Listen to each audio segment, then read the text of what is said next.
আপনি তো মনে হয় রতনের আম্মা। হ্যাঁ আমি রতনের মা। রতন কনস্ট্রাকশনের কাজে বিদেশে 14 তলা থেকে পড়ে ওর দেহ ছিন্ন ভিন্ন হয়ে গেছে। আমি বিশ্বাস করি না, আমার বলে আমার জায়গা দেখতে পারে না।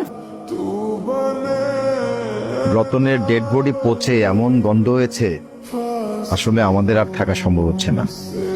বিচ্ছির একটা গন্ধ, আমি আর এক মুহূর্তে বাড়িতে থাকতে পারবো না। আমি আমার বাপের বাড়ি যেতেছি। আপনার ছেলে লাশের গন্ধ তো আমি এই বাড়িতে থাকতেই পারতেছি না। বাবা তুমি এতটা সত্যবান। আমার পোলা শুধুমাত্র তোমার সুখের কথা চিন্তা করে বিদেশ গেছিল, তার লাশের গন্ধ সহ্য করতে না পারা তুমি বাড়ি ছেড়ে চলে যাইতেছো।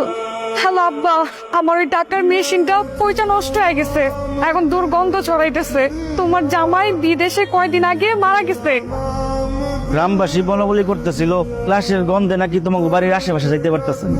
আমি পরের পাতা দিয়ে